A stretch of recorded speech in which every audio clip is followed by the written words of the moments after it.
दोस्तों, इजराइल की स्थापना 14 मई 1947 को हुई थी। लंबे समय के संघर्ष के बाद यहूदी को ब्रिटेन से आजादी मिली थी और नए सौराष्ट्र की स्थापना हुई और इसे इजराइल नाम दिया गया। ये दुनिया का एकमात्र यहूदी देश है। इस देश की सबसे खास बात यह भी है कि पूरी दुनिया में अगर किसी यहूदी बच्चे का जन्म होता है तो उस बच्चे को इजराइल की नागरिकता मिल जाती है और वो जब चाहे तब इजराइल में रह सकता है। इजराइल की राष्ट्रभाषा हिब्रू है। लोगों को इस भाषा को बोलते शर्म आती है। ये दुनिया का एकमात्र यहूदी देश है, परंतु इस भाषा का अंत मध्यकाल में हो गया था। इस भाषा को सीखने वाला भी अब कोई नहीं बचा। और जब इजराइल की स्थापना हुई दोस्तों, तो इस देश के यहूदियों ने इस भाषा को पुनर्जीवित कर दिया था और उसको वहां की आधिकारिक भाषा भी बना दिया। 2000 के आंकड़ों के अनुसार यहाँ की जनसंख्या 92 लाख के आसपास है। देखा जाए तो ये दिल्ली और मुंबई से बहुत कम है। क्षेत्रफल में केरल से भी छोटा है। इजराइल एकमात्र ऐसा देश है जहां प्रत्येक नागरिक को मिलिट्री ट्रेनिंग लेना बहुत जरूरी है, फिर वो राष्ट्रपति का बेटा ही क्यों ना हो। उसे कुछ समय के लिए सेना में काम करना अनिवार्य है। वो पुरुष हो या स्त्री, दोनों को जरूरी है। 15 साल से बच्चों की आर्मी ट्रेनिंग शुरू हो जाती है। हाई स्कूल की पढ़ाई पूरी करने के बाद ये ज्वाइन करनी पड़ती है। नियम के अनुसार लड़के को 3 और लड़की को 2 साल काम करना पड़ता है। इजराइल लोकतांत्रिक देश है, फिर भी वहां भारत और ब्रिटेन की तरह लिखित संविधान नहीं है। वो परंपरा और देशवासियों के हिसाब से नियम और कानून बनाते रहते हैं।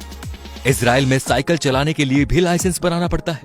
ये दुनिया के 9 देशों में से एक है जिनके पास परमाणु और सैटेलाइट सिस्टम है।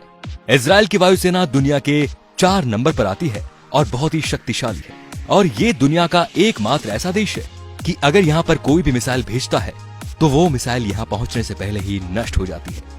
विज्ञान के मामले में भी ये सबसे आगे है। मोटोरोला ने अपना पहला मोबाइल फोन इजराइल में ही बनाया था।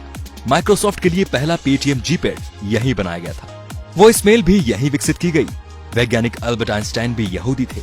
उनको इजराइल का राष्ट्रपति बनने का ऑफर भी दिया गया था, लेकिन उन्होंने मना कर दिया कि वो राजनीति के लिए नहीं बने। फेसबुक के संस्थापक भी यहूदी है। आजादी के समय ना यहाँ खेती की जाती थी और ना ही पानी का स्रोत था। फिर टेक्नोलॉजी के चलते चलते आज के समय में 99 खाद्य पदार्थ खुद पैदा करता है। इसके अलावा समुद्र के पानी को पीने और दूसरे काम में प्रयोग भी करता है। यहाँ पर 40 बुक स्टोर है क्योंकि यहाँ सरकार किताबें पुख्ता करवाती है। यहाँ पर 137 बीच है। यहाँ का समुद्र तल सिर्फ 273 सेंटीमीटर लंबा है। यहाँ की एजेंसी मुसाद दुनिया की सबसे ज्यादा खतरनाक है, जो 6 डे वॉर के नाम से जानी जाती है। दोस्तों, इजराइल भारत को अपना सच्चा दोस्त मानता है।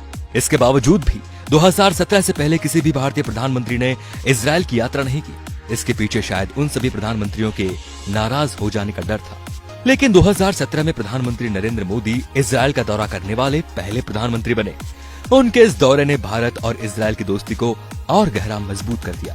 दोस्तों, 2014 से पहले जब हमारे देश में कोई आतंकवादी हमला होता था तब उसकी कड़ी निंदा की जाती थी, जबकि 1948 से ही इजराइल का एक ही मूल मंत्र रहा है कि अगर किसी देश ने हमारे देश के एक नागरिक को मारा तो हम उसके देश में घुसकर उसके 1000 नागरिक को मारेंगे। और फिर उन्होंने ये करके भी बताया। तो दोस्तों, इजराइल से सिर्फ 1 साल पहले हमारा देश आजाद हुआ था, लेकिन विकास के मामले में आज हम कहाँ हैं और इजराइल कहाँ है, ये सब आपको पता है। तो आप सभी को भी इजरायली नागरिकों से यही सीख लेनी चाहिए और अपने देश की तरक्की में पूरा योगदान करना चाहिए। धन्यवाद।